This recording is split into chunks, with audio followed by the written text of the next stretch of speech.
All right, coming up on the Big Blue State of Mind, me and the boys talk Giants training camp. We get into the good and mostly bad from last night's preseason game versus the goddamn Jets. And then we rank this year's rookie QBs from around the league. All that and more, starting now.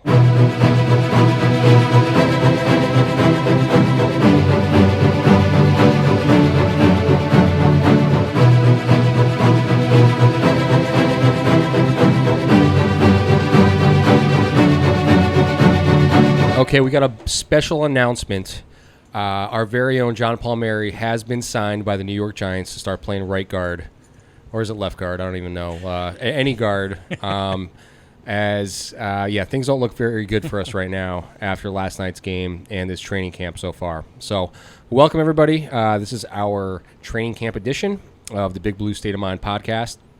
With me, as always, is Eric Mastro Giovanni and John Palmieri, newly signed to the New York Giants. Congratulations, John. Congratulations, Appreciate John. it. Yep. Yeah, no problem. We got a lot to talk about, guys.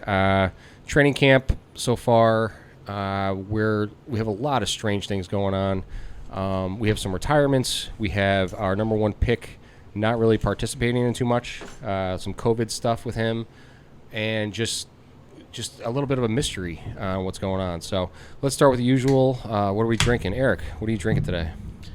I'm bringing back the Definitive Brewing Company. It's the Definitive Ale IPA out of Boston, Mass. My brother-in-law brought it down last weekend, and there was actually a question. There was a family reunion on my wife's side last weekend, and I had to ask you guys a question. They consider a family reunion something that occurs every year. So I want to put it out there that I don't agree with this, that if it's a family reunion, it should happen not every year. That's just a party. And if it's a family reunion, it shouldn't occur less frequently. I mean, do you have the same people, same location? People, well, I guess. If it's an annual family reunion, but I don't think family reunion means it has to be every year. Yeah, but she's Italian, right? Yeah, she is. So yeah, they get the pass. Yeah, but then Thanksgiving's a family reunion. It's and more Christmas like a feast. Yeah. But the older generation wants to continue the tradition, and as you can see, the younger generation wants to move on from the yearly tradition. Should we ask Cuomo about his Italian reunions and his opinions on stuff? No touchy-feely. Yeah, no touchy-feely. Okay, yeah, everybody's just giving back rubs, and it's right. Yeah. So, okay. So we got political here. That's then we're gonna get canceled here. That's great. We're like 4 shows in. Good job, guys. All right. So, John, what are you drinking? So I got a little more other half, trying to get through it before it goes bad. So another IPA from other half, Imperial Indian IPA. So 8.5%. Nice strong little IPA here. Nice. One of my favorites. Yeah. Very nice. I'm going vodka and lemonade, guys. A little hangover from yesterday, so just a little bit of a something a little light, a little sweet, and I'm sure your liver will appreciate that. Little Tito's, know what I mean? This seems to be a frequent occurrence that we have these podcasts and you're drinking different things from the night before of a neighborhood kids party. We keep doing it Sundays, and yeah. And the neighborhood's party. Yeah, the neighbors go hard in this neighborhood, so we want to get you in the neighborhood, Eric. It's, that's part of the thing. We have a lot of kids, and we got a lot of parents that need to numb the pain of raising kids. So. Just got to get some of these neighbors out of here and open up some houses. Yeah, well, some of them are going to die soon. We got some old ones over there, so.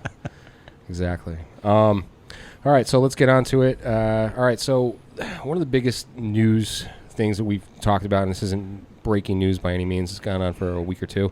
We had 2 retirements, actually a few more than that, but Joe Loney was a good sign, I thought, for some depth and some experience on that offensive line. He didn't last very long. He gave his notice, and he retired shortly after we signed him. And then Zach Fulton bailed on us. Zach Fulton was very interesting.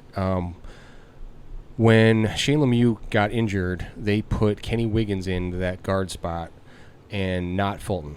And then when Loney retired, they started getting Fulton some snaps at the center position.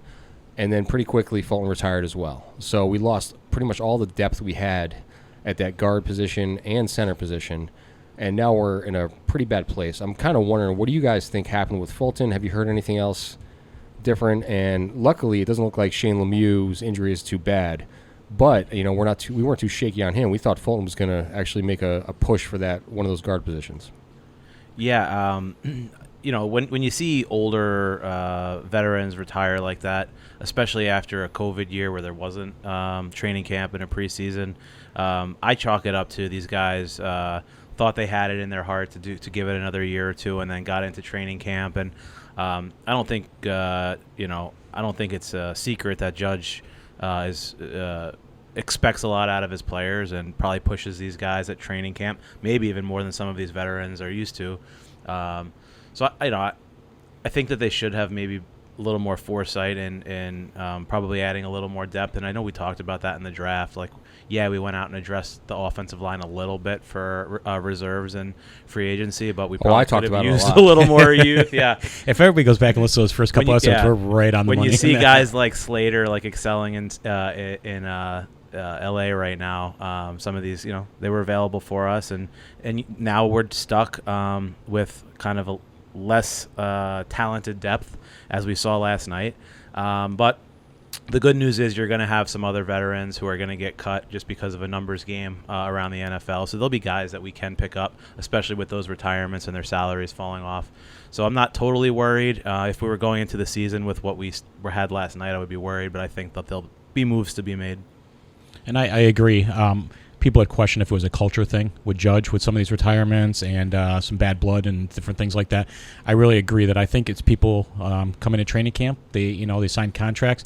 They get out there, and for one reason or another, they don't feel like the skill level's there. And people do retire because they can feel themselves sometimes sliding, and they don't want to be seen as a guy who's on the downside. So they just walk away before it gets to that point. So I do agree. I don't think it's a culture thing. I think Judge is pushing them a little bit hard in training camp more than people are used to. But the retirements, I think, are just a reflection more of those individuals than it is of a team thing. Kelvin Benjamin retiring, or basically getting cut and then retiring. Day one of practice, that sent a red flag when you saw these other retirements. You said, okay, is this a culture thing? What is going on here? But we haven't heard anything from that point on negatively. You've actually heard some veterans, including Solder and some other veterans, come out and say that, yes, Judge is hard on them, but that's what they need. And this team's trying to gel. Ryan's another one. Yeah, Logan Ryan, that was another one, yeah. Right. So, Logan Ryan's a great leader, and he spoke highly of it. So I'm not concerned. I was a little concerned at first, but my only concerns now is the offensive line. I think if that had happened in opposite order, or the Benjamin thing didn't happen as publicly, then the retirements wouldn't have been as big a news story. But the fact that it happened in that order, and that the Benjamin and Judge thing kind of got out there, that led to, is there really something going on within the team? And I don't think that's and the additional retirements. They kind of came out and said that they love what he's doing there. They just, what I kind of said, they just didn't have it in them anymore.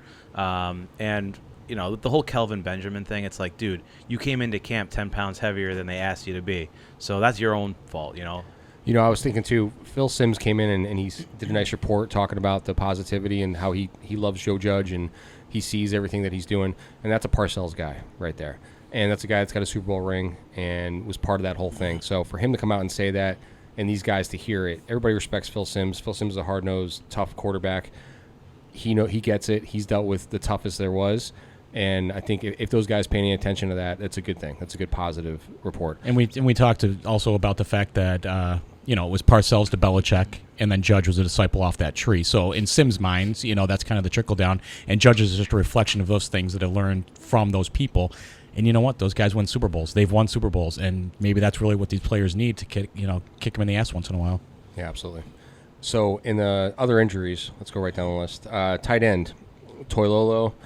Towards Achilles, he's out for the year. That one hurts in my opinion because we lost Benjamin was potentially going to be a tight end, and this guy actually played pretty well, especially blocking. He's good run blocking tight end.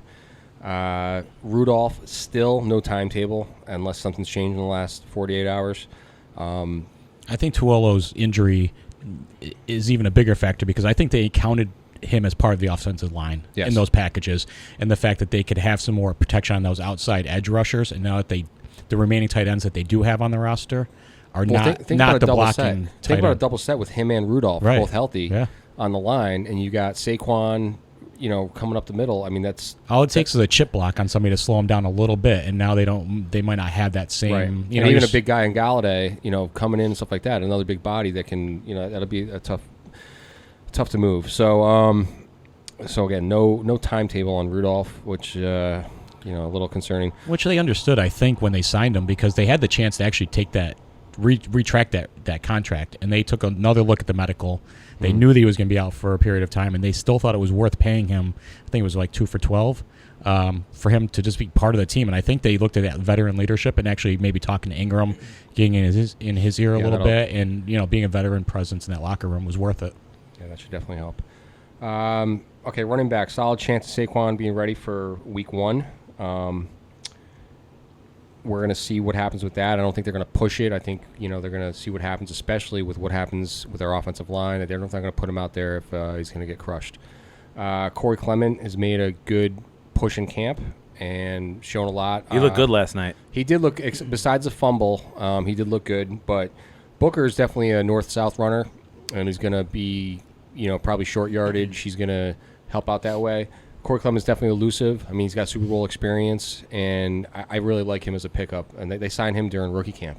And, I mean, if they didn't sign Clement and you saw Booker last night and they didn't play Brightwell, I'd be much more concerned about the backfield because you don't know how much Barkley's going to play in the first couple of weeks. They're probably going to limit snaps, I would say, at the beginning. And if they didn't have Clement and I'd had Booker and maybe Brightwell, who we haven't seen yet in the game, I'd be a lot more nervous. The fact that they had that pickup when they did, I think that could be a clutch How pickup. about that kid from Austria? Yeah. Right towards the end of the game. Those are the stories you like to hear. And trusted like a 45-yard. Yeah, absolutely. Wide receivers, Galladay. It doesn't look too serious. We're looking 2 to 3 weeks out. He should be ready for opening day. Haven't heard anything negative about that. But the thing that concerns me is it was a hamstring again, and he's missed.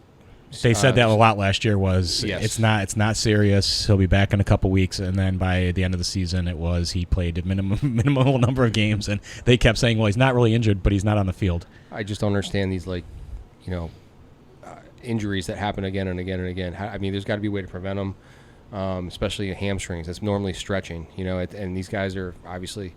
They're a lot more explosive than you or I. Although me and John did look pretty explosive on the base paths on Tuesday's softball game, I'll say. I was just going to say, I actually saw cleats upstairs. I'm like, whoa. He busted out the cleats. Came out of retirement. Yeah. It was, Eric, we might have to grab you onto our fall ball team. Yeah. If I'm not injured still. I'll get back to you on that one. But as far as Galladay, we're not the guys with 4% body fat or 3% body fat. So some of these injuries that do happen is some of these guys get too lean that they're so tight even stretching, it doesn't really help because some of those moves they're making it really puts an impact on those muscles. It's just alarming to put that kind of money, and we put all our eggs in that basket. Now, you guys we're hearing good things about Ross. He's up on the depth chart right now ahead of Tony. He looks like he's going to make the team. We got a couple other guys, David Sills and C.J. Board. David Sills had that nice deep pass down the sideline there. He also drew the penalty that probably if there wasn't a penalty, he probably would have had the touchdown. And he drew that penalty, and he made it. They showed the route. He did it, and he's still learning as a receiver. He was, coming out of college. But I think the stuff we have heard in camp originally, we actually saw it last night, and I saw the same thing with Board, and especially on special teams. He's the gunner on the punt team. He's got a really good chance to make the team. Board had that end around also. That was I think both those guys are going to make it. I like the play call too. I want to see that kind of play calling using Slayton, using Tony. You have to be creative with this team that we have, especially with the line that we have. So we have a lot of speed. We have to utilize it. CJ Board is a jet. He ran that fast. He hit that hard, and that was an easy 10-yard gain right there. It goes to some preseason conversation. Originally was you're starting to get some depth at that receiver position. What is Shepard's future? They did say, there was some talk at the beginning of camp or right before camp that he could be an end of camp cut as well if they saw some stuff in receivers and they're seeing it now from Sills and Board and maybe John Ross. What is Shepard's future with the team? You have to put it out there that he might not be long for the team.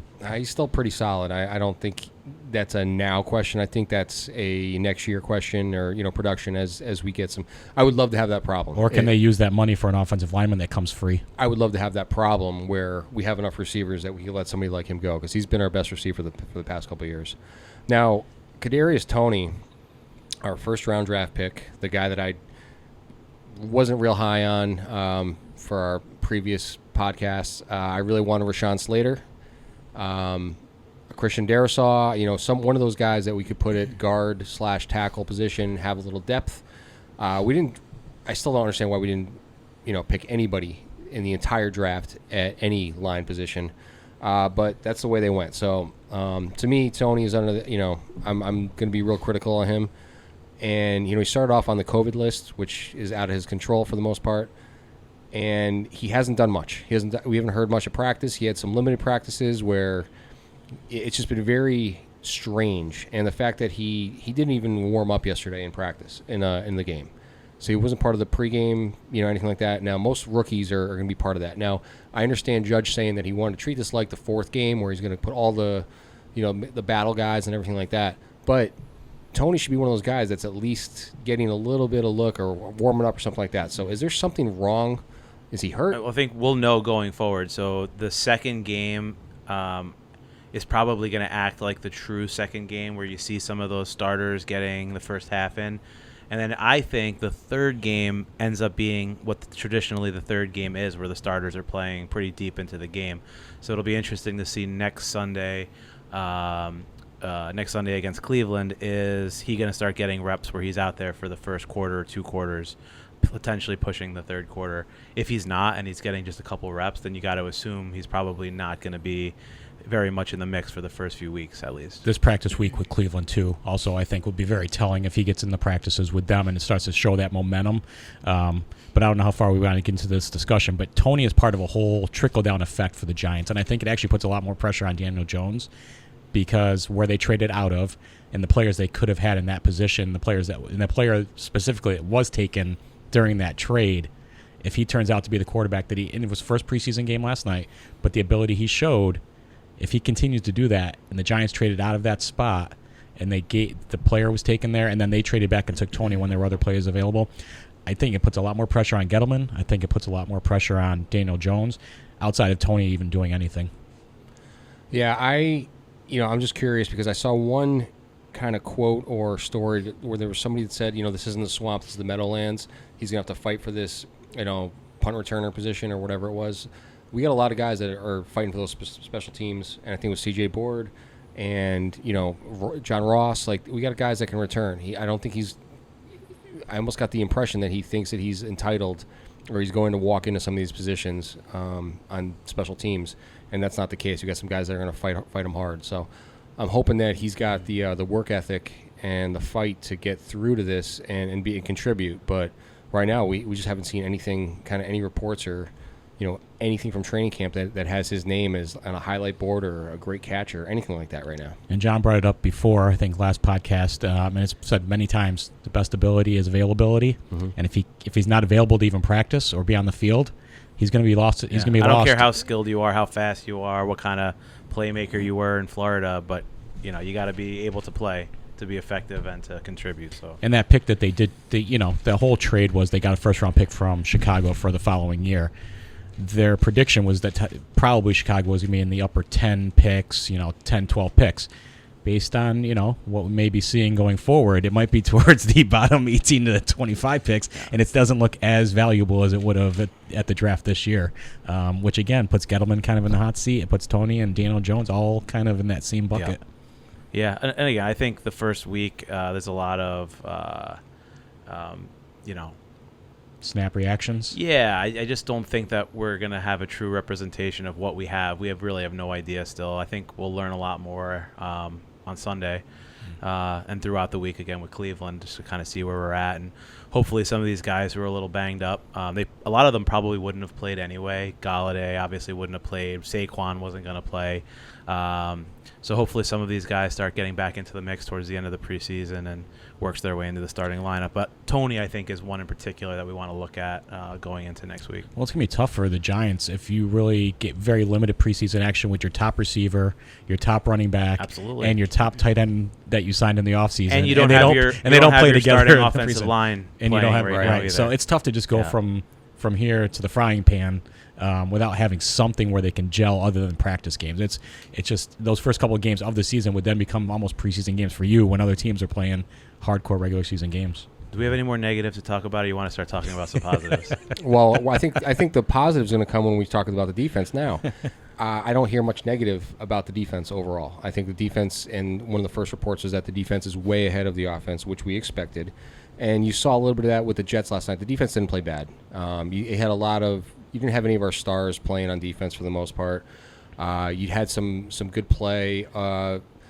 Ojulari didn't make any real highlight plays, but he got the most out of his snaps. He was in on some plays. He blew back Mekhi Becton. He had on that good play, and he stopped that run for like a no gainer or 1 yard, and he blew back He back. set the edge on that play and turned it back inside. Yep. So that was a good thing. I mean, the one, I think the negative, Rodarius Williams had a tough day yesterday. He got picked on a little bit, but that was also Corey Davis, and I know that we were saying that he has had he looked good in training camp, but at the end of the day, he's a 6th round draft pick.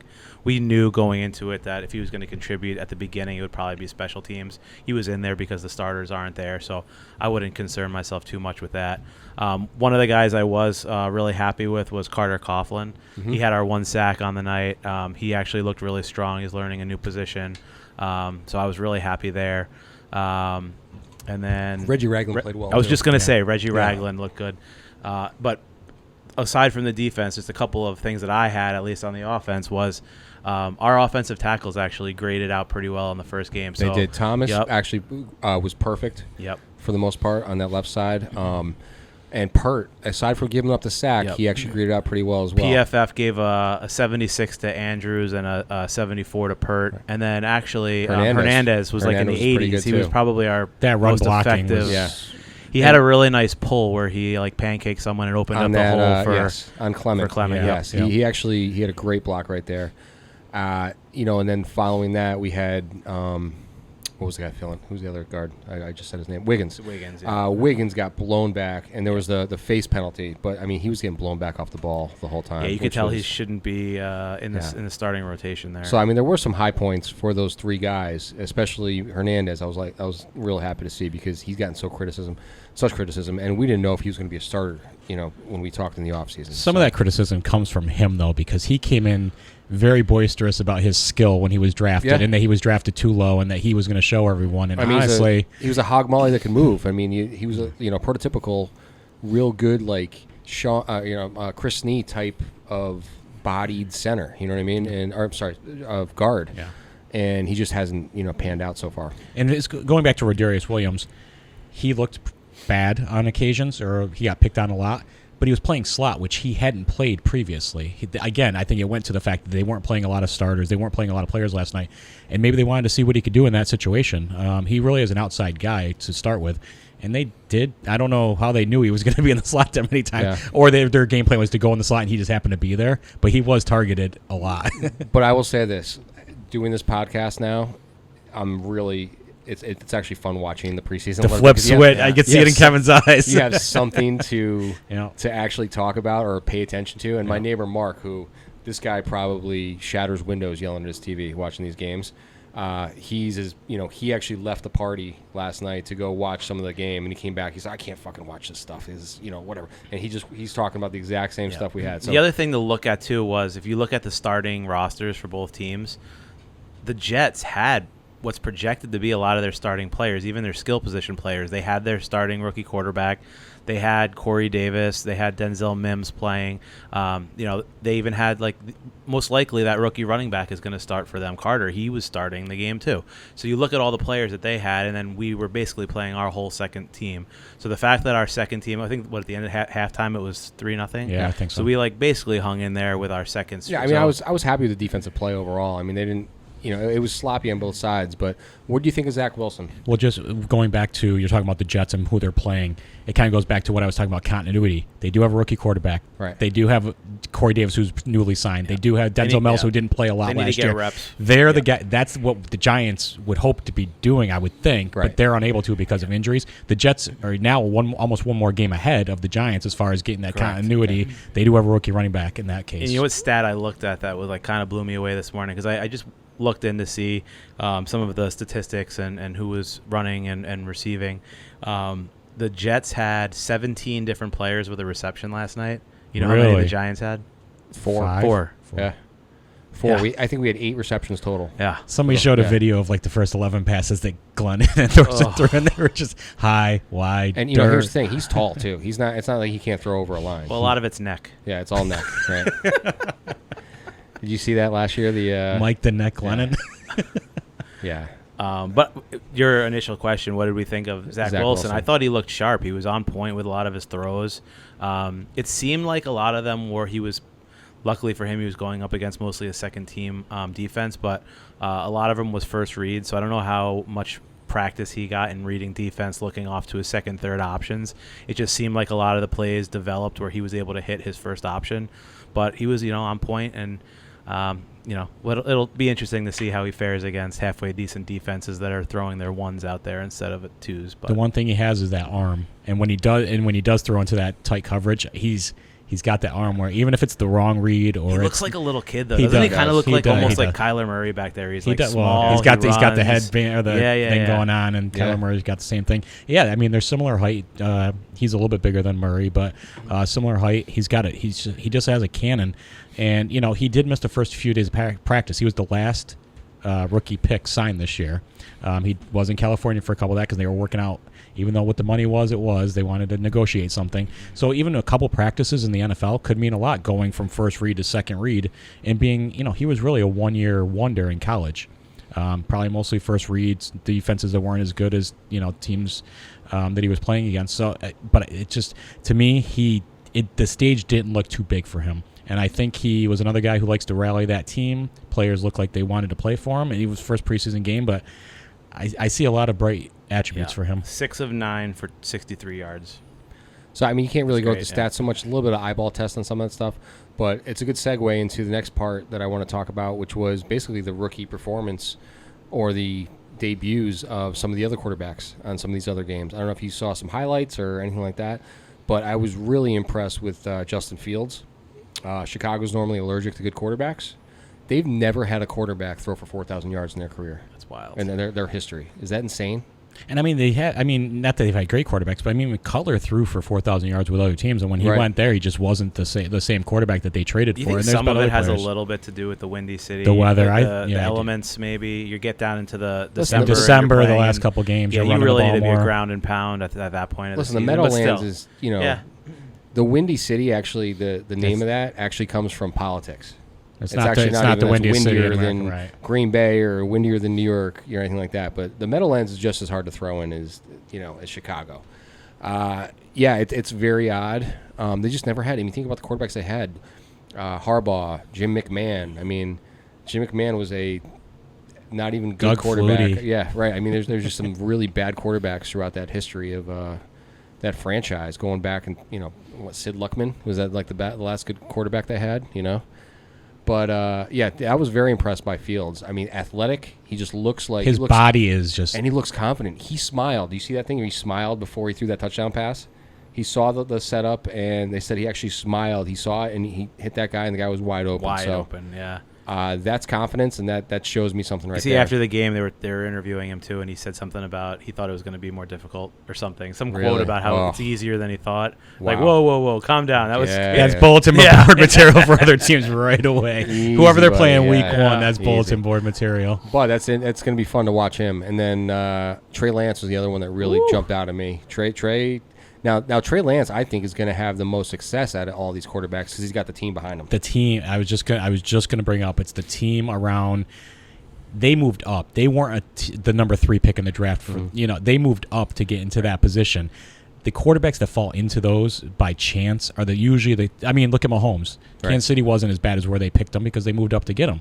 Those guys who can move into teams that are kind of almost ready to win. They were the Niners. The Niners before that were a playoff team, Super Bowl team. A couple years before that, they are ready to win. The question is he ready to be up to the level that the rest of the team is? And first preseason game, we always kind of do snap reactions, but again, a guy who didn't look like the moment was too big for him. Yeah, and to Kevin's point, I don't think you want to look at stats and say he had a good game, but just watching some of the highlights, there was that one touchdown pass where he looked almost Mahomes-esque, where he was rolling left and then came back right across his body and fired a perfect ball for a touchdown. It was probably a 65, 70-yard touchdown play there. And it just looked like a really good potential NFL quarterback. So definitely, if you're a San Francisco fan, you gotta like what you saw out of the first week. And my guess is he gets a lot more reps in the second week, and maybe there's a chance he beats out Garoppolo. So where does Garoppolo end up in the trade before the end of training camp? Because if he's not starting, he's going to want to go somewhere where he has a chance to start. So then you have to start looking at teams like You could see him like a Denver. That's what But although Denver, I mean, first preseason game, both their quarterbacks, they did pretty well yesterday, Right. and it's still an even battle. But you got to kind of look in there's still injuries that happen. So what team is out there that potentially would be a playoff team that for whatever reason in that one game they play their starting quarterback and he's injured, or honestly, I mean, there's going to be somebody. If he's not going to start, you don't want dissension behind Trey Lance. You could see, you never know. I mean, it could be an injury type situation if a Matt Ryan goes down or somebody like that. Something like that, right? yeah. So the next guy I just want to talk about, his predecessor, when Tom Brady was in the league, that first Super Bowl, he pretty much just managed the offense. He wasn't, he kind of took over for Drew Bledsoe, and he wasn't razzle dazzle or anything like that. It was just, hey, run the offense. It's a defensive team. Run the offense. Do what you got to do to win the game, and he did. Then as he took over, you kind of saw the ability and everything to come out. That second year with Brady, I remember watching it, and I was living in Boston at the time, and I saw Brady sit back in the pocket, 1, 2, 3, 4, 5. The pocket collapse around him, step up, fire the ball down the middle, 40 yards down the field for a completion. Okay, that confidence, that ability to stay in the pocket, not get, looking around to get hit, waiting to get hit the whole thing.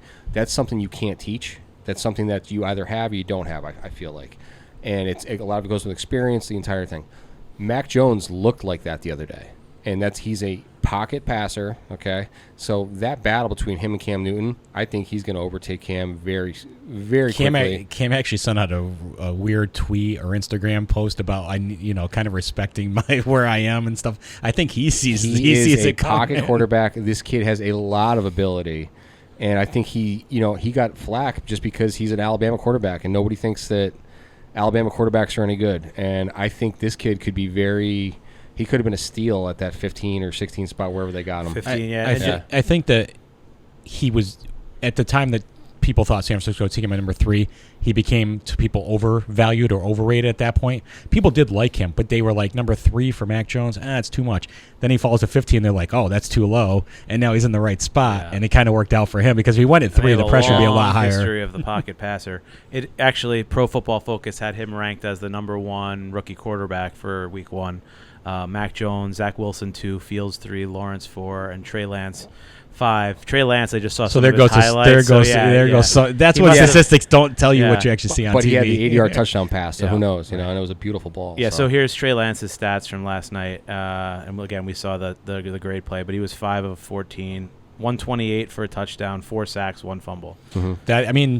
Honestly, if you look at those numbers, he definitely deserves to be number 5 out of that group because 4 sacks and a fumble that big touchdown pass. It would have been a really different story. In all fairness to him, he's probably has to do the least out of any of those teams because he's got a defense, he's got weapons around him. Then does he become Jameis Winston, where you can't turn the ball over on a team that actually had? I mean, you saw what happened when Brady moved into the team that Winston had. If you don't turn the ball over on that team, they go a lot farther, and that's going to be Shanahan. Yeah.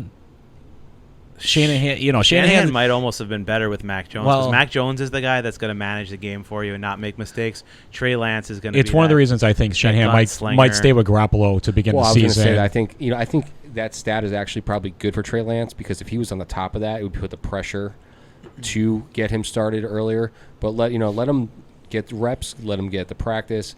Don't let him start. You know what I mean? Get him in an Eli situation where you have a Kurt Warner that's going to get you halfway through the season. And even and these guys are going to be a playoff team probably. But if he has to take over in the midway, he's got a little bit of time to keep developing and practicing, right? Could it be Alex Smith and Mahomes, where Alex Smith played that whole season? Mahomes did sit the whole season. Does Garoppolo start off? They start winning. How can you? How can you take the quarterback out if you're actually winning games? If you remember the year that Mahomes, his second season when he actually ended up being the starting quarterback, all you heard out of training camp that year was how all he does is throw interceptions during training camp, and then he goes into the season and has literally the best season as a quarterback in the league. So that could be a similar thing with Trey Lance if he has the chance to sit behind someone this year. he did. At least the highlight that we saw, you could see if he can put everything together, he has the skills to Definitely be has the a skill great quarterback. He's just got to limit the turnovers. Does it help them practice more throughout the year in practice and not be put into that position? And again, Shanahan wants to win. He's there to win Super Bowls. Who is the best quarterback for him to win Super Bowls with? And we're going to find out. But I mean, right now, I would say Garoppolo still has the advantage because he is the veteran. Shanahan's used to him. The other thing with Garoppolo is he's never played a healthy season. So, I mean, Trey Lance better be ready if they go with Garoppolo. The Trey Lance could be going in at any point. Trevor Lawrence, I mean, he had limited to. Everybody says he looks good. He's taken that eye candy test. What do you guys think about him? He's the one. Obviously, the number one pick's always going to be under the radar, and everybody's going to see what he does with that team. He's got the job. I do love that Gardner Minshew did make that, Love the Minshew. He made the quote he's like the number two. Number two never enters my mind. I haven't gone number two in weeks. So that guy's just a legend in every way possible. He but, really is. I mean, we're all assuming that Trevor Lawrence is going to start.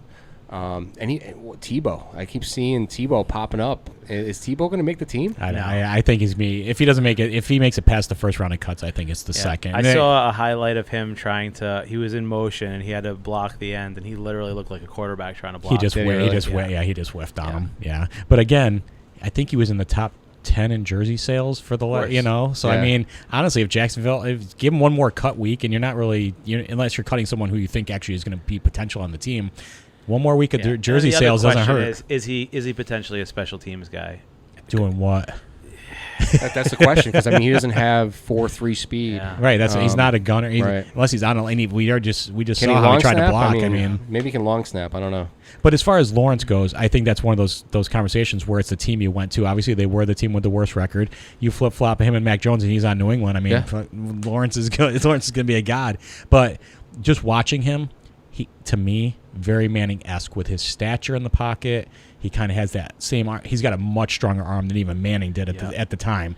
But I think just his poise, even though he was getting rattled, and their offensive line is kind of similar to the Giants. They tried to build theirs up a little bit, but their offensive line is not great. They have good skill positions. He's going to have to move, and I think that's where also has Manning beat. But I just watching the stature, the height, the throwing motion, it reminds me of Manning a little bit. Now, when you go against Alabama every year, and you go against this, that's the thing with these super conferences. You're going against the best competition possible at that level. So you're used to the big stage. You're used to the big, there's no pressure in that. When you're coming from North Dakota State, it's a little bit different coming to the NFL. I'm sure it's got to be a little bit of a culture shock to some of these guys than coming from Clemson, Alabama. You guys there's 100,000. There's probably more people at those college games than there are in the pro games in most states. And in Alabama, you probably got better linemen and better wide receivers. You look at some of the players that you're playing with, and you could have better talent in your college team than you do in your pro team in some way, in some positions. And it's kind of crazy to think that. Especially when you look at Alabama, even if they're not as talented as some of these NFL teams, the people that they're asked to block are not NFL caliber. So they're the best of the best in the level that you're at. So you're, if you're Trevor Lawrence or you're Mac Jones, you're not being chased around the pocket like you are now. But Trevor Lawrence, there was the one play. I didn't watch any of the game. I just saw a highlight this morning. He put one on Marvin Jones Jr. Yep. It was a very small window, and he fitted in there. And he was 6 of 9. And he stepped up in the pocket. Yep. People were collapsing around him. Yeah. So for the 9 passes that he threw, I thought he looked decent. And again, Jacksonville has weapons there. Again, it's all going to come down to his reads. Does he go first read, second read, third read? How far can he get in the progression? How does the offensive line hold up? And again, what is his mobility? But and they have weapons. He's got the nice backfield too. And that Marvin Jones, I mean, it's early first preseason game, but that's a veteran that if he has a connection with him already, Marvin Jones has been a professional and a possession receiver for a lot of teams. Is that a sleeper in fantasy? I don't know. Possibly. We haven't seen much from other positions, skills positions, stuff like that, running backs, anything like that. It's been pretty quiet for the most part. But how would you rank these guys? Who's going to produce the most if you had to rank them for this year in production? 1 through 5. So you almost are predicting too. Zach Wilson. Zach Wilson and Trevor Lawrence are guaranteed to start week 1. Right. I think that so already puts down. Who will be the who will be the most productive quarterbacks out of those? How would you rank them? Is production considered stats or I'm saying team? stats, Because stats, team, Total wins, stats. everything. Yeah. Okay, so all of the above. I'd almost go Trey. Trey. Only 'Cause- because I think he's on the best team. He's got solid wide receivers, solid backs, a good offensive line, and a good defense. So if you had to pick one for fantasy, that's a perfect. Okay, so So if it's going to be your second string fantasy, none of these I guys know are it's going to guys, be. but Yeah. I'm saying let's rank them fantasy wise. I think if you want to look at a guy that towards the second half of the season could put up big weeks, I mean Trey Lance. I mean, my if going back to the original question, my split would be between Zach Wilson and Justin Fields, just because I think they're going to be on the field more, and I also think their teams have a better chance to win than Trevor Lawrence's at this point. If we're Yep. talking fantasy, I also have to go Justin Fields because I think his legs will get him those Cam That's a good Newton point. goal line rushing touchdowns. They'll I get just him always, some scrambles. I always, until I see it consistently, Jet quarterbacks and Bear quarterbacks are. I'm going the anti of our whole conversation about if you go to those teams, they just die as quarterbacks.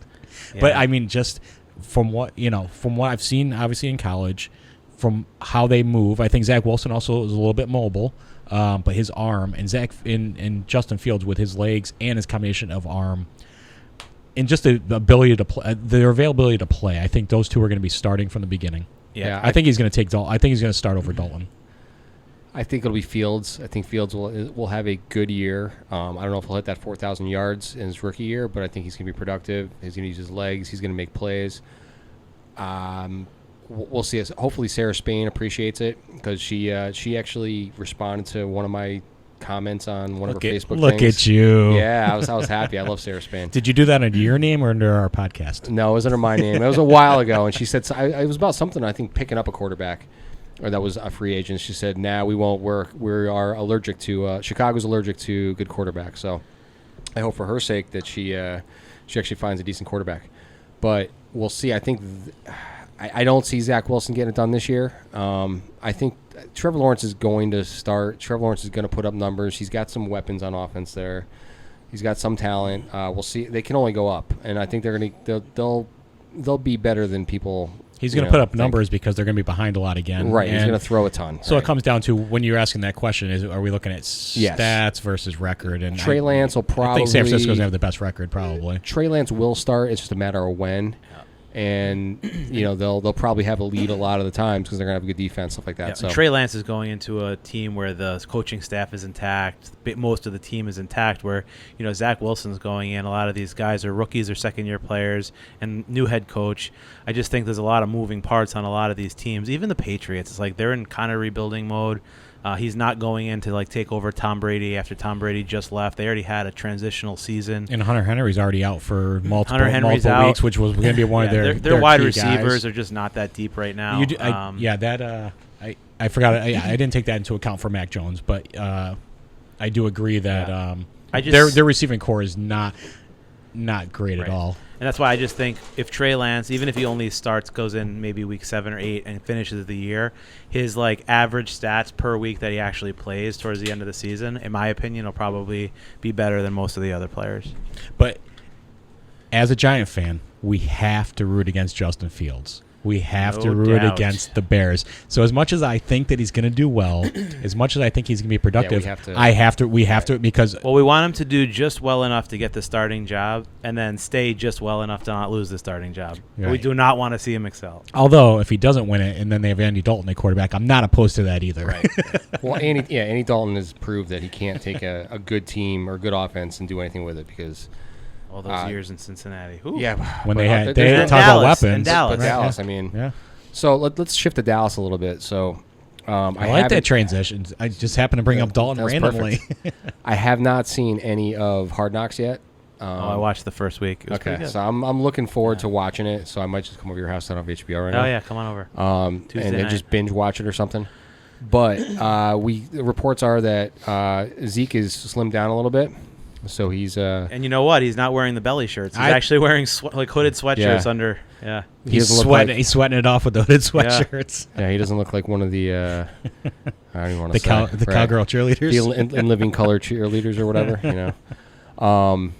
So we see Dak again, I heard MRI is in the forecast for him again. Second MRI. Second MRI. So I think they just want to make sure that it's healing, and so he's practiced straight through. He just hasn't been allowed to throw the ball, so he's getting his footwork in, he's getting his conditioning in, he's still strengthening the legs. well, they said it was a little bit of a back issue with throwing. Yeah. So we'll see what that. Well, it was a lat. So I mean, Yeah, just, they were, that was and they like were a just deep saying ball. he like just couldn't get loose, is what they But were they saying. just keep Right. saying it, and not to bring up a baseball analogy, but they Yeah. keep just saying that Jacob Jacob deGrom deGrom, oh, is God. close, and then Right. every 2 weeks they go, it's Well, he going to went be in 2 for an more weeks, MRI, and nothing in the yeah. MRI Oh. shows up, but it's going to be 2 more weeks. I'm just throwing here's it out the thing there. with the lat injury, and somebody was talking about this. If that's the case, the only thing you can do for that is just rest it. You have to Correct. rest it, and you have to rest it till it's 100%. So And if you don't, your throwing motion gets off. Then you start to Right. hurt other things. Correct. You're not accurate. You're hurting your shoulder. You're when hurting it parts comes, of your when it body. comes to his shoulder or lat or back or anything like that, if it's not 100% healed, you can't do it. Now that if it's just a strain, it shouldn't be too bad, and we'll see how he progresses the whole thing. But every when time you're not practicing, you're yeah. not, And when it's a guy coming back from an ankle injury and now he's got a second thing, now he's potentially changing his throwing motion to protect against 2 completely separate injuries. God only knows, is he going to make it a full season? And honestly, that's probably how I'm assuming that's how the first injury happened. Is he was trying to protect the leg and not put a lot of pressure, but he was trying to make the throws Could be. and warm up. Definitely. And then he kind of counteracts. But he goes to another fancy question: if he's not completely healthy or you're not sure of it, how far down do you start dropping their receivers, who were going to be top 20 receivers if he's healthy? I mean, Right. so that's another And we fancy. also, usually running backs end up having a bigger season with a second string quarterback, but we saw, with a somewhat lackluster offensive line last year, Zeke actually had a really down season because Only 6 they were touchdowns. able to load the box, and Yep. he had a fumbling issue So last year. the thing is, you anticipate they get more carries, but are they productive carries? Correct, right. Because When now you're 2.5 everybody's yards stacking a the rush, box. yeah, And, right. and then he starts to get frustrated, which you see on the sidelines, and everybody used to call Odell out for it, but Zeke has the Yep. same kind of And it's- tantrums. They're and it's just not when in you New York. try to do too much as a running back is when you cough the ball up. And you saw that from him again last year. Yeah. They did lose their defensive tackle, I believe, to an injury in yesterday's game. I I missed don't have that. the name. Yeah. I saw that though. That was something that defense can't really afford. Again, loaded on linebackers, but they don't have much else outside of that. So we're going to see what happens with that defense this year. And I was going to say, I'm a Jalen Smith fan, but he seems to have lost a step as well. Just trying to get those coverage plays that he would have made in the past, but I just think injuries have slowed him down.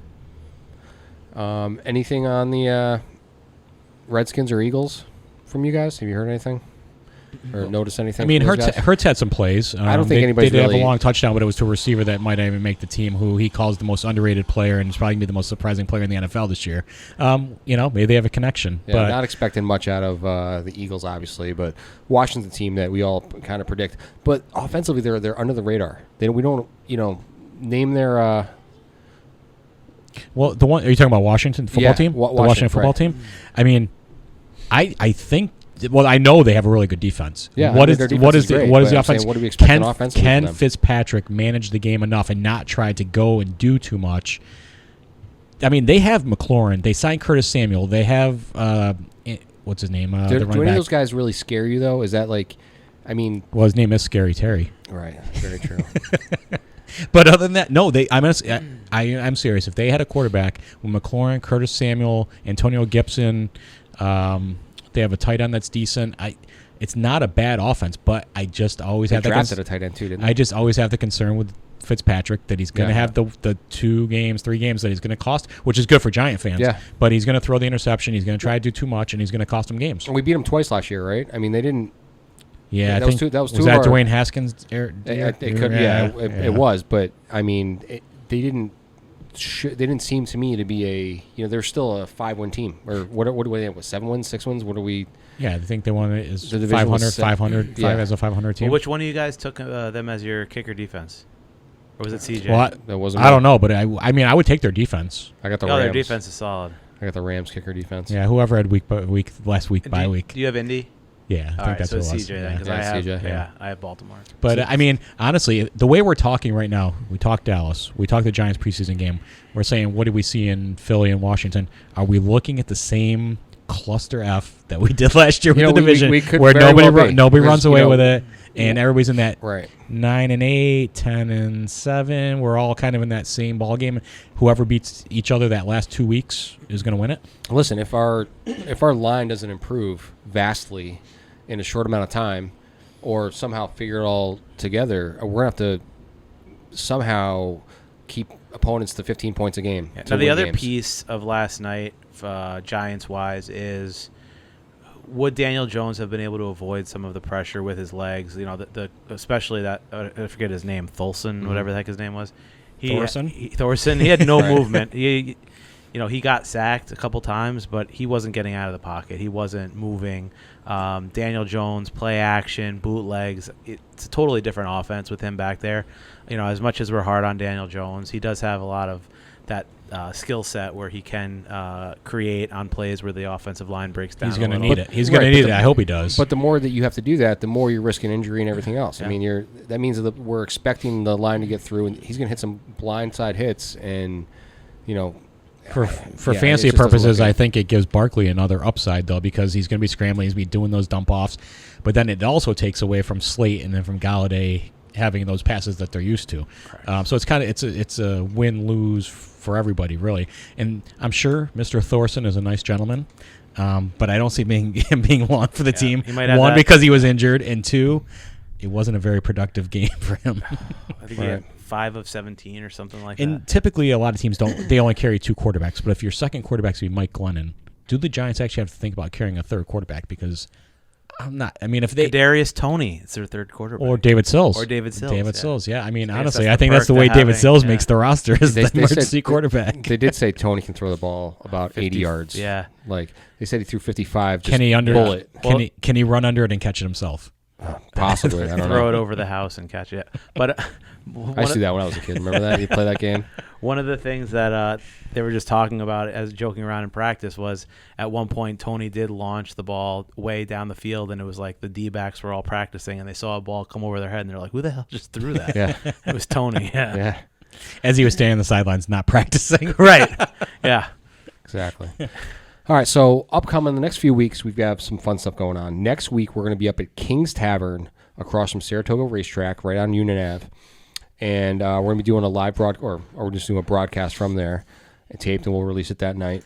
But if anybody wants to join us up there, please come say hi. We're going to be at a table over there. Jay's a good friend of mine, and he's a big Giants fan. Actually, all 3 brothers are big Giants fans, and they've got some of the best craft beer around, too. So if you're a We beer were thinking fan, around 4 o'clock, right? yeah, I Next think we Sunday? at 4 o'clock we're going to do our cast, but we're going to go, bet the ponies a little bit. Maybe we'll run into Coach Parcells up there because he's always up there. He's a big horse owner, and I'm always starstruck when I see him. So I wish it was this weekend with El Presidente being up there with Dave Portnoy from He's Barstool. there Portnoy. all summer. I think Hey, he's Portnoy- still up there, if we yeah. could run into him, that would be amazing. Portnoy's there a lot. I think we're a little beneath him, and as far as the So if social if media anybody stuff is goes. coming, if anybody does want to come up, we will be there. Yes. I can give you some tips on gambling at the track, and give you some hopefully some Yeah. winners. And But I think the join hope us. is that we'll get a couple of fans that stop in and want to give us their opinion. Yeah, on we'll the take some, Giants this season and where we're open headed, mic, and- maybe yeah. we'll set up an extra mic and give us your 2 cents. Yeah, that So sounds that'll good. be fun. And then following that, we've also got Billy McDonald is going to be one of our guests. We're going to do a broadcast from Mad Jack Brewery down in Schenectady. Billy's another Dolphin fan, so we're going to bust his balls about that. But it's nice to get out there and try some different beers and just get off out of my basement for a little while, do a podcast. As you're talking to people, most people that I have as Dolphin fans are amongst a certain age group. I was talking to Kevin before. They're that 80s kid. Around like Yeah. 35 to Right. 45. If you don't find too many like teenage Dolphin fan kind of Yeah, people. I'm not sure why Billy. We'll have to ask Billy how he ended up being a does he Dolphin fan. does he have kids? He does. I wonder if they're Dolphin fans are like, Well, he's- Dad, I'm out. He's a Little League coach, so he's in the same Little League for that we Rotterdam, that we okay. coach in. Yeah. So So just Yeah. real quick on the Dolphins, though. We're talking about quarterbacks, and we were talking about rookie quarterbacks, but it kind of goes second-year quarterbacks with Tua. Honestly, if they're going to make the playoffs, I honestly think Jacoby Brissett might be the quarterback that actually is the better quarterback won't for do that. it. I know they won't because they didn't draft a quarterback when they could have drafted a quarterback this year, Right. and they might be regretting that. But this is that whole circle of Brissett's not a, he's not a bad quarterback. He's a game manager, and is that what that defense and that running game needs? Is just And is Miami they have now weapons. kicking himself after they see what Herbert's doing out in L.A.? It's kind of that. So that's a 2-year window. That's the Herbert and Tua thing. And nobody really would have taken Herbert ahead of Tua last year. But 1 year in, maybe they would have. But just as a Dolphin fan, I'm like, oh, I man. certainly did on my Dynasty Fantasy League, and I'm very proud to say that. But he's like, to me, he's a little too small. He doesn't have the arm strength. And I understand in college he had the weapons. The Alabama just had. I mean, look at all the receivers that he ended up playing with that were drafted in the first round, and they were just better than everybody. To me, once that hip injury happened and those injuries happened, he just hasn't been the same quarterback. And I know they couldn't do it too soon, but are they already regretting that whole situation? Yeah, I think they're going to give him this year, next year. If you're not seeing any growth, similar to Daniel Jones. They're on the Daniel Jones trajectory. Yeah. Right. I mean, honestly. Because you get the rookie quarterback on that contract, it saves you money in your salary cap, so you got to give him a couple years. And you have up to that. You also have to win before you have to re-sign him to another contract. Right. So they're actually on similar trajectories. Very true. Then we have one more we're going to set up. Did you guys collect football cards when you were a kid? Baseball this is cards? going to be fun. Yes. And you know what? I still have a box of them in the garage So do that I haven't I. been through in a long time. Baseball So- or football or what? Everything. Everything? Not so much hockey, but definitely baseball, football, basketball. Yeah. And I just gave up my Beckett subscription before we talked about Did this. you really? I had an online Beckett subscription. So I know what you're going to say. It's expensive, though. But we should also bring some of our old cards and just for the heck of it, see what we got in our own personal collection. And they don't have to be worth absolutely. a lot, because to me, the cards I have probably aren't worth a lot, but I have cards to me that mean a lot, like the Don Magley rookie card that I traded for Donnie from- Baseball. after many years of trying to get, and I finally got it. Not worth a lot, but to me, it means a lot. I stopped in two places. I stopped in Al's Cards down in Schenectady, and I stopped in Finnegan's down in Colony, right on State Street down that way. And I saw the Don Mattingly rookie card. I was looking at Al's, and I think he was selling for $30. Ooh, So it's still got a few dollars there. nice. So there after was 30 years, yeah, there was a documentary on Netflix, and it was talking about baseball cards and collecting and how basically I still have it's- to watch that. yes, you know what? So do I. Well, don't if Jeff Finnegan has anything to say about it, don't watch it because he says it's all BS.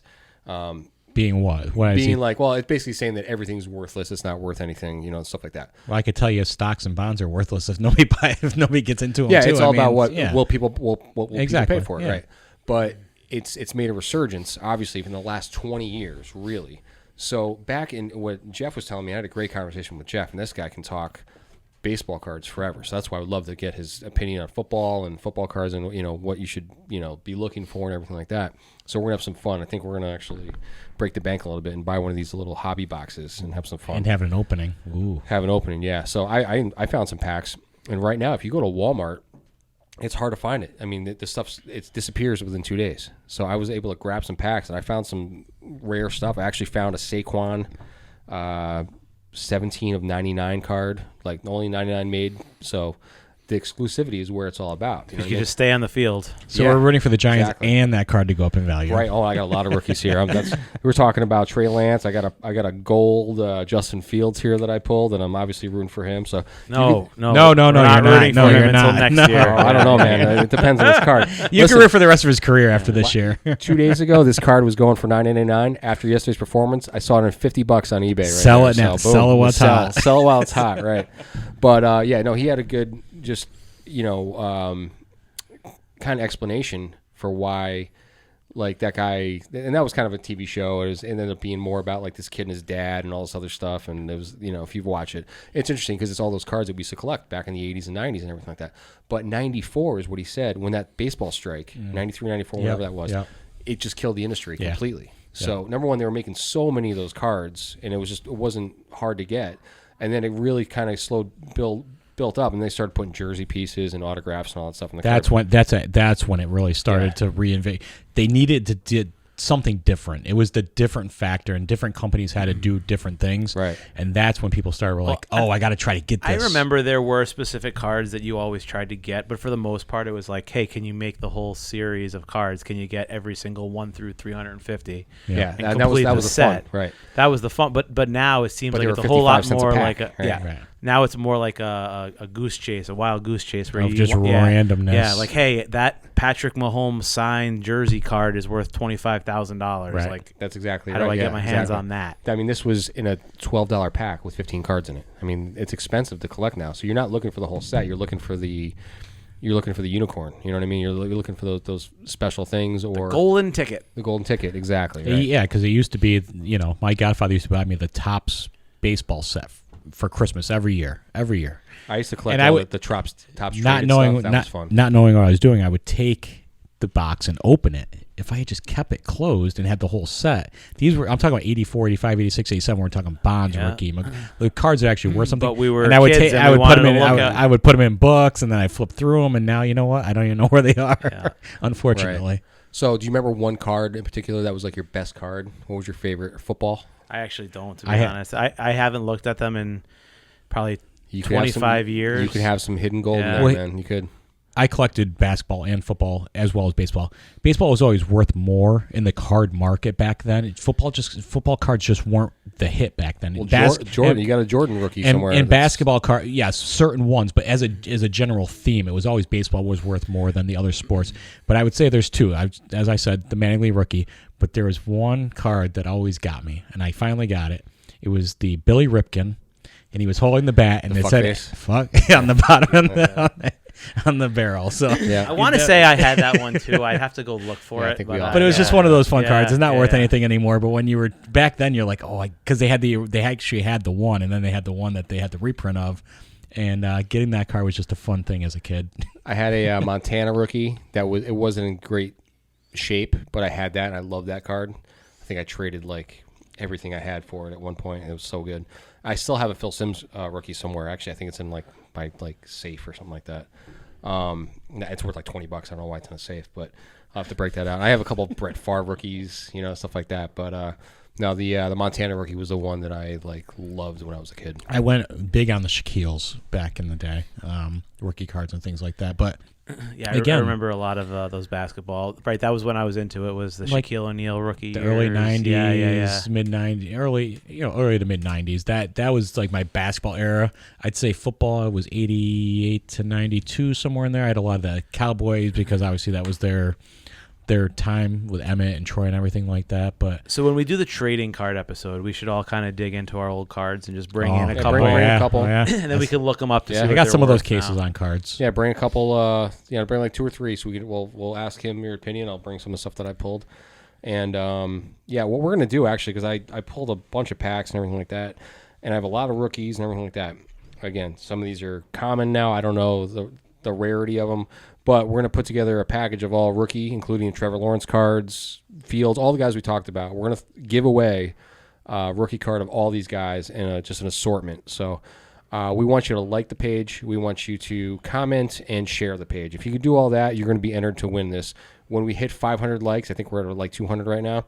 When we hit 500, we're going to give it away to one of those people that commented that they did both like it. And we're share talking it, the about whole deal. liking on the Facebook page, right? Like on the Yeah. Facebook. So we're just trying to grow the Facebook page. That's how we do it.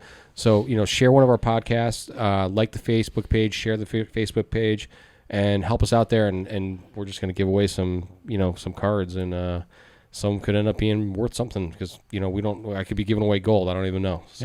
Yeah, some of these rookies that are sixth rounders, I mean, they have become Hall of Famers in the future. So And we you also never know. have I have some Giants cards too. We're going to put a Giants package together of some cards.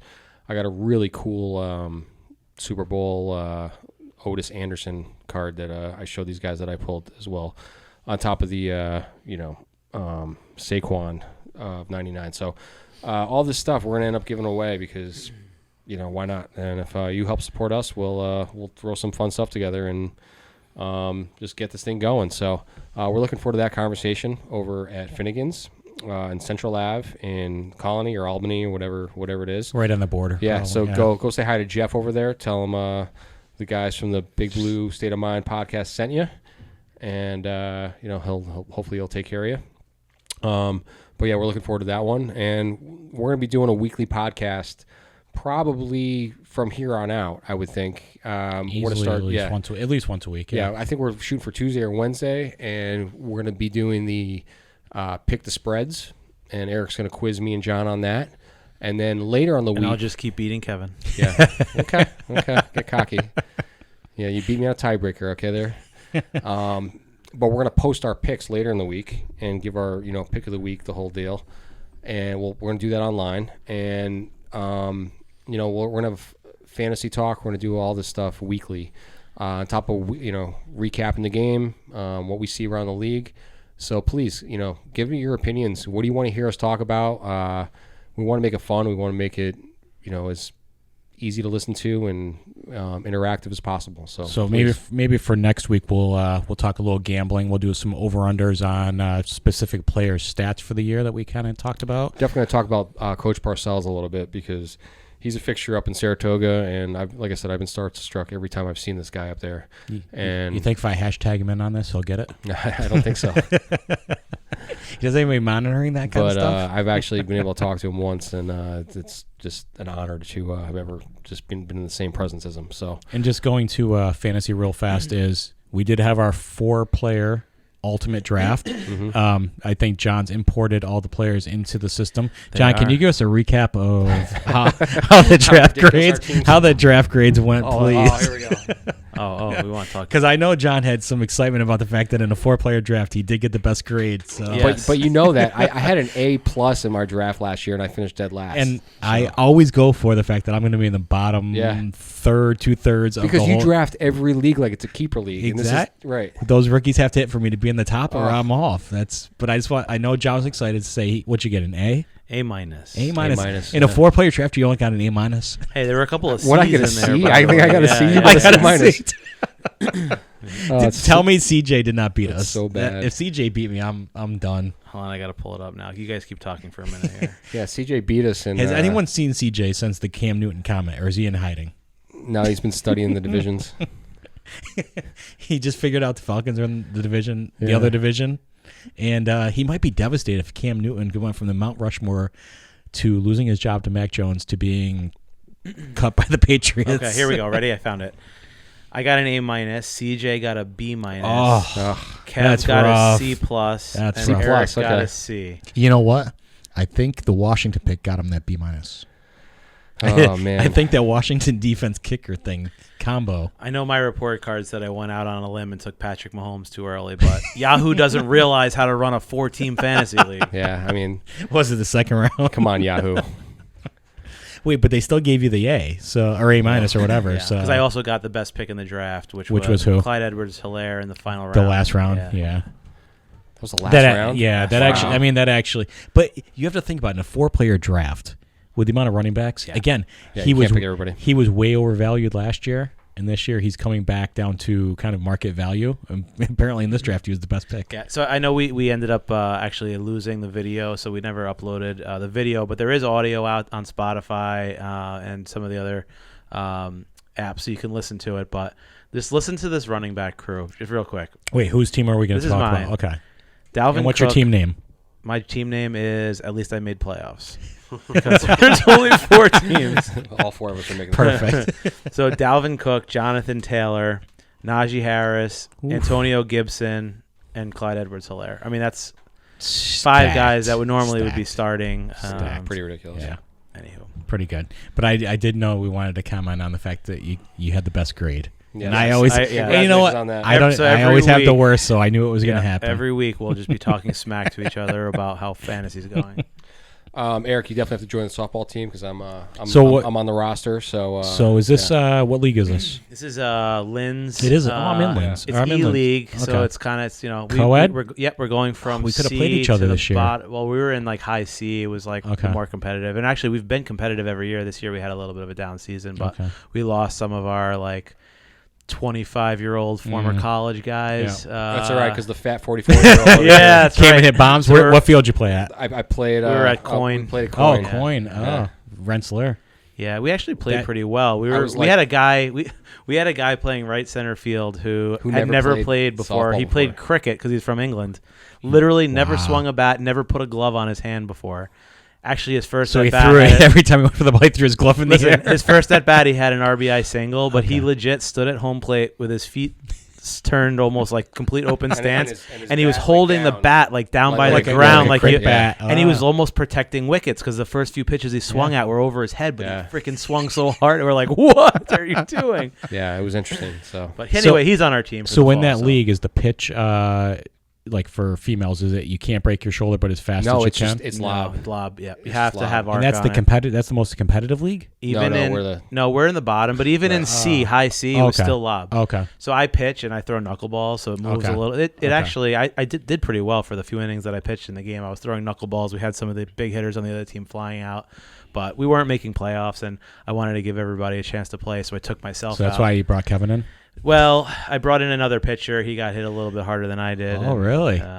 It's the same thing on the Kev on the actually- little league team. He got hit on our Kev team had a- too. we Or put on our him- modified We team. moved him over to third base, and he stabbed the ball down the line, turned and fired to first to finish an inning. We're like, what was that? Not bad for a... close my eyes and just yeah.